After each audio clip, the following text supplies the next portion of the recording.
Nergis, thank you for those inspiring remarks. And really, thank you for all your support. So really fabulous. So folks, friends, my thing to do with you now next is really first to remind you really of why we're all here. And Nergis already did an inspiring job of that. I titled my talk, What It Would Mean to Understand Intelligence. But if there's really only two things you need to remember from my talk, they're this. The first thing is that an understanding of human intelligence is really the greatest open scientific question of all time. It's right up there with the origin of the universe and the origin of life. That's in line with what Nergis just said. This is a long-standing question. The second thing you need to remember is the MIT Quest for Intelligence and the Center for Brains, Minds, and Machines at Science Core. This is the organization at MIT that is pointed directly at this question. It's the only organization at MIT pointed directly at this question. So now we're going to say, come back to Earth, if you will. This is the goal, and we're excited about that. But let's talk about it. Could we actually do it? What would it mean to understand intelligence? Now, this idea of what would it mean has kind of two ways to read that sentence. What would it mean in terms of impact? Why would we do it? And what would constitute an understanding? Right? So let's try to unpack that a bit. So if you just think about what do we know about intelligence, maybe we already understand intelligence. Well, one way to easily ask that is to ask what we know about today's AI. How good is today's AI? And there have been amazing breakthroughs. You're probably reading about AI or hearing about AI every day. But these systems, even with their power, are still quite limited. And the reason we can know this is just using your own eyes and ears. You can say my frustrating interactions with Siri or Alexa. The fact that we don't have robots helping us in the kitchen or care for loved ones. For some reason, those don't yet exist. Why is that? And maybe what you don't know, these are just examples, you may not know that the systems that we do have take incredible amounts of data and power, things that are not really sustainable on their current paths. So these are technological problems that reflect the idea that we don't really have an understanding of intelligence. And I like this quote from Feynman, what I cannot create, I do not understand. So in other words, we can't yet build technologies. We must be missing some kind of understanding here. Now, on the other side, you can just ask more directly, what do brain and cognitive scientists know about intelligence? What's really known about human intelligence? And I think I can speak to this with some authority, having served as department head here for nearly a decade of brain and cognitive sciences, that even though we have a great deal of knowledge, we have many papers, we have many textbooks, we know brain regions that are involved, we know a lot of the elemental parts, we really don't yet have much of an understanding of this phenomena. And part of the reason I can say that is not just out of some authority as department head, but again, look around as to what we're not yet able to impact. So if you think about things like brain disorders, whether they're neuropsychiatric or neurodevelopmental disorder, you think about learning, difficulties with learning or learning disabilities, or even just social conflict among individuals.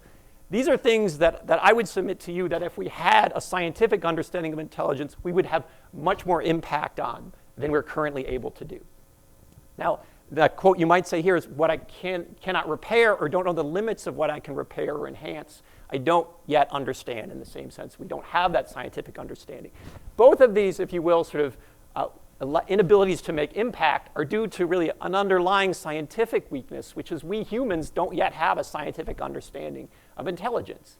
And that's what the quest is about. It's a community on a quest to understand intelligence. Now, let's unpack that a little bit more when I say all this. Well, intelligence, I especially mean human intelligence. Of course, we use animal models and others to try to guide our work. And understand, I mean in engineering terms, and that's important. And community, of course, I mean faculty, staff, students, engineers, scientists, and so forth, and our supporters. Okay, let's unpack this. Now, human intelligence, why are we talking about human intelligence? Well, as brain and cognitive scientists, this is something we know that is quite amazing. We study that intelligence system every day. We study this again in both humans and animal models. And really, the machine behind your eyes, that is your brain, when it's coupled with your body, can do amazing things. Navigate new situations, learn with minimal instruction, infer what others believe, use language to communicate, write poetry to express how it feels, collaborate to build bridges and devices, and together, collectively, we built civilizations from nothing. So in short, this is an amazing system, and we can do this with very little data and power. Somehow, this is things that we can do that yet, for example, current AI systems cannot do. This is just a remarkable feat. Now let's talk about, okay, human intelligence is impressive, we grant that, but what does it mean in engineering terms to understand that? What would that even look like?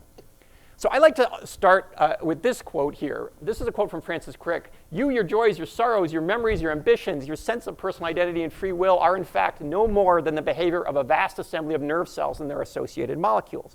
Now that's sometimes, he called that the astonishing hypothesis. It's astonishing because it's a statement that the mind is an emergent thing from the brain, that intelligence emerges from the product of a machine.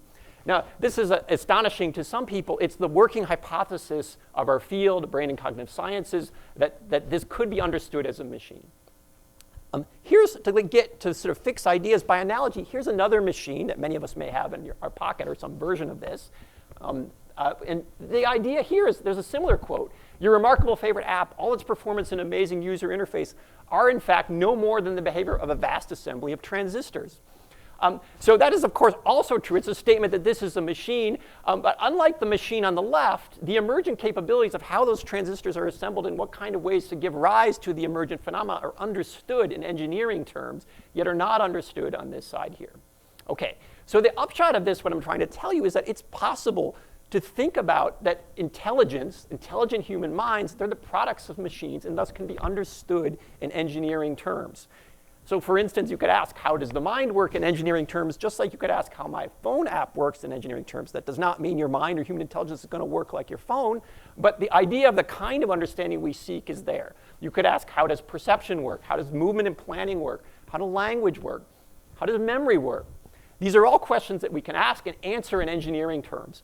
So if you think about from the phone app, of course the answers don't look like a map from transistors to apps, but of course an understanding of all the intervening levels that exist that allow those transistors to be assembled to give rise to the emergent property of the remarkable app. Now, similarly, if you think about the emergent intelligent behaviors as reflected in overt behavior, you can try to think about the underlying cognitive processes that are represented in states and algorithms, models of what's going on, revealed as what we refer to as cognition, that then are implemented somehow in brain regions, implemented by neural circuits that are ultimately implemented by billions of neurons and trillions of connections. And an ideal engineering level scientific understanding would allow us to bridge down to all these levels. It doesn't mean that we need to get all of these levels right from day one, but this is the goal, is to make all those connections eventually grounding in biophysics to say we've linked the science from one to the other. So that's the long-term view of what this kind of understanding might look like. So really on this quest to understand intelligence, the applications are things like new AI possibilities, new ways to teach our children and ourselves, and new avenues to treat brain disorders and augment our brains. We'll see new ways to intervene that are different than the ways we think about today. And more deeply understand ourselves and how we interact with each other and how that might improve our interactions with others. So let's talk about our community here. As I mentioned, it's a broad community. MIT has been working to prepare for this quest. This community didn't just emerge last week. This is something that's been being built up. So the community actually, so it's one example, these are faculty hired over the last 10 years or so in the interface of natural and artificial intelligence. Many of them are part of the quest. You'll hear from many of them actually today. I, as department head, played a role in hiring many of these faculty, and there are many others that aren't even listed here. So MIT's been preparing at the faculty level. An important preparation for this quest has really been an effort over the last 10 years. The Center for Brains, Minds, and Machines, which was started in 2013 by my colleague Tommy Poggio and Josh Tenenbaum. You'll hear from both of them next. The Center for Brains, Minds, and Machines has allowed us, as an NSF center, to build up an intellectual community. Again, a broad community, faculty, postdocs, students, staff, and supporters. That community started, here's a sort of early version of CBMM community that has been growing each year, getting bigger and bigger and extending well outside of MIT.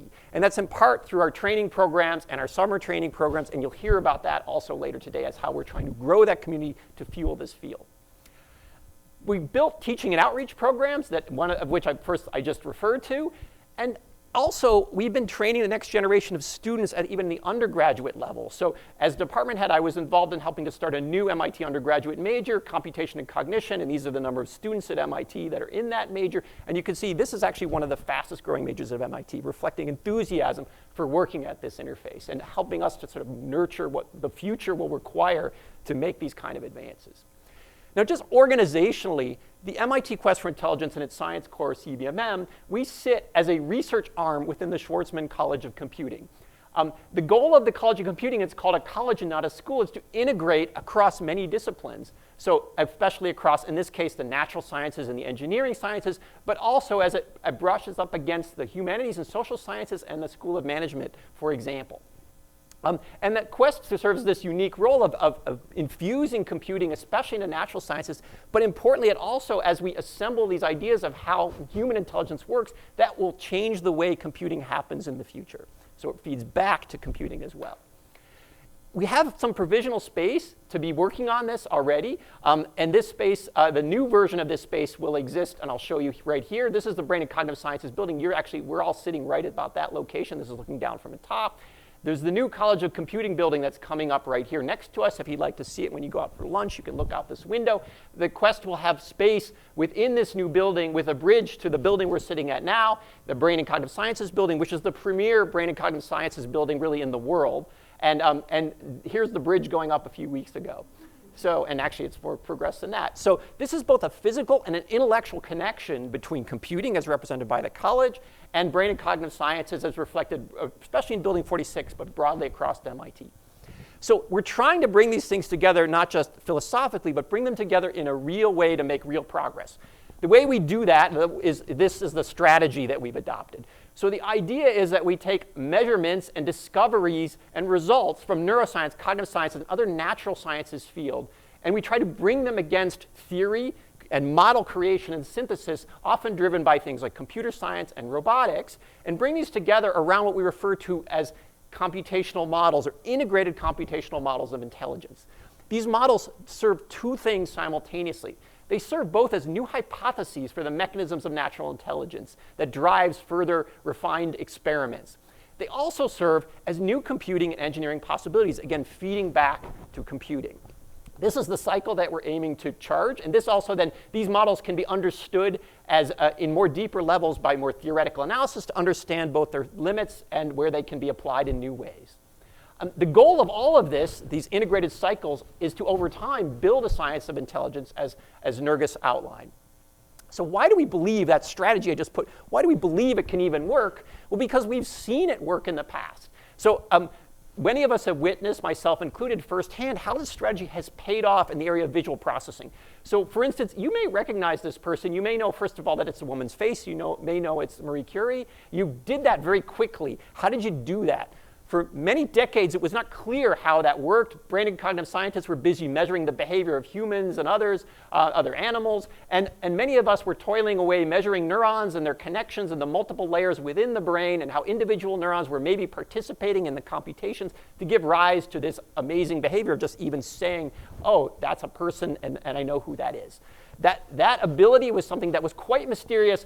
Even though we had a lot of data and results, we weren't able to say exactly how is that happening in engineering terms.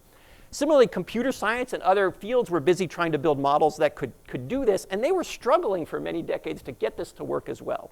At some point, researchers said, hey, let's learn from each other. Let's start building models that are inspired or even actually very close to anatomically the kinds of things that you see in brain sciences.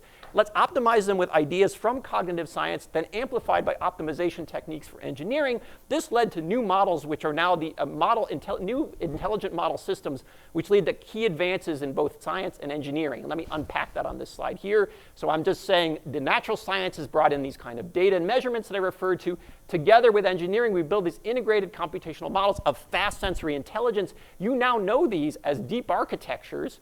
They were originally inspired by vision. They're now deep architectures used for deep learning and what people generally refer to as AI today. Of course, that's not all AI should be, but that's often what AI is today. And that was inspired by just this early sensory processing. And they're also, by the way, not just technology payoffs. They are now the leading hypothesis of the mechanisms of the first 200 milliseconds of visual processing. They're not perfect hypotheses. In fact, the ongoing work is to refine these hypotheses ever more, feeding back to better models, which feed to new engineering, which also helps feed back to better models. And both of these things are helping both sides of this, the engineering, computing, and the natural sciences. We've seen this strategy work in the natural sciences, although it did take decades. So the lessons of this, how do we speed it up? If it took decades, what lessons can we take that make it go faster? So lesson one, Integrate efforts from natural science and computing engineering. If we do that, that yields big payoffs in both areas, both disciplines that neither could achieve on its own. And don't just wait for the bottom-up approaches to somehow self-assemble. Being bold with building and testing integrated models has these kind of payoffs, and it gives better understanding of the underlying components that would not have been achieved by studying those components in isolation. We see that in the visual science system where we were studying the neurons. We didn't know how they individually worked. We started to assemble them together into what the whole should do. That gave us deeper insight into how that actually works.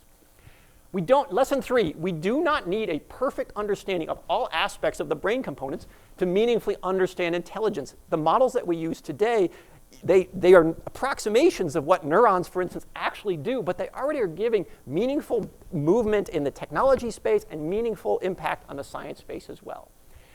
The lesson 4, the first 200 milliseconds of visual perception is certainly not all of human intelligence. And by comparison, the models that come out of them, even though they're powerful, we can already see that those models are not able to do many of the things that you would like an intelligent systems to do. And you'll hear more about those limits and how we're trying to go beyond them later today. Okay, how do we take those lessons and then supercharge this strategy?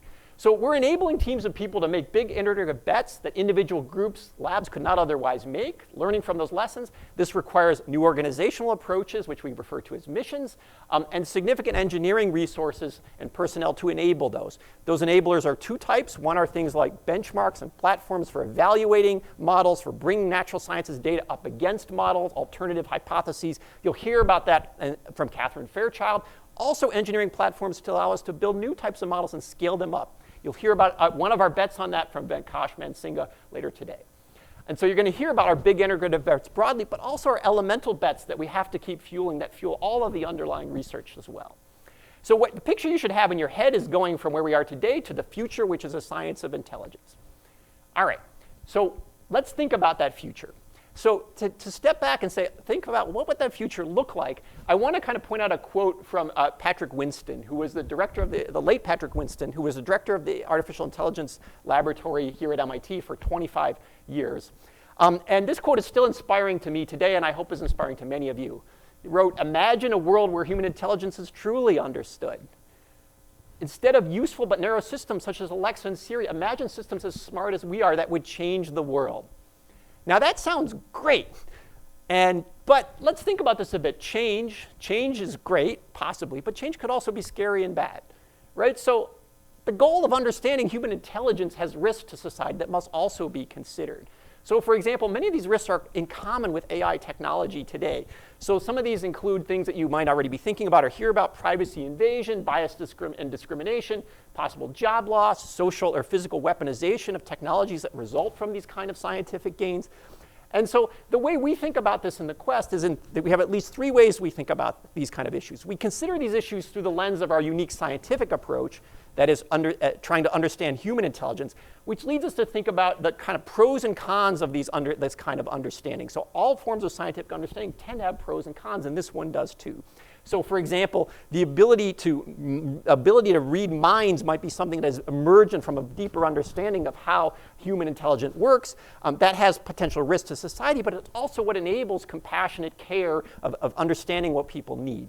The ability to maybe understand intelligence more deeply has the ability to possibly augment our own intelligence, which could seem to, in some cases, have negative connotations. But that's the same kind of understanding that could allow us to ameliorate learning disabilities. Again, pros and cons. Human jobs might be replaced, especially things that humans are good at are the things we might be especially expecting this understanding to give rise to. But on the flip side, there are many jobs that people really just don't want to do or we need people to do. So relief from unrewarding work as a potential positive of these things. So this is how we in the Quest think about these things. And we're aware of these pros and cons as our research goes forward so we can discuss and guide policy around possible technological uses of the science understanding that we seek. Okay, so the Quest is also out of a university, which allows us to leverage in this regard the social and ethical responsibilities of computing from the College of Computing. And also our work is fundamentally about trying to understand human intelligence, which leads to a strategy that leads us to already wanting to understand human ethics and how it arises, unlike needing to bolt on some sort of ethics that might arise from a standard AI approach. Okay, just to close things up here, I'd like to return back to the quote I said from Patrick. Now, he said this, and I took you down this path here to say, let's think about that change the world. But this is still inspiring to me. And why is it? It's because I think these things are something we need to pay attention to. But let's think more. The rest of Patrick's quote, instead of knowing what works, if you have this understanding, instead of knowing what works in K through 12, researchers and educators would know why it works. We could revolutionize the education of people with special needs and provide compassionate care for the aged and challenged. And systems that recognize how culture influences thinking could help avoid social conflict. And mental health could be understood on a deeper level to find better ways to intervene. This, again, is all from Patrick Winston. I find all of these things still inspiring today. For the rest of the day, you'll hear about, again, many of our bets and research going on, and my colleague Josh Tenenbaum will unpack some of this for you later.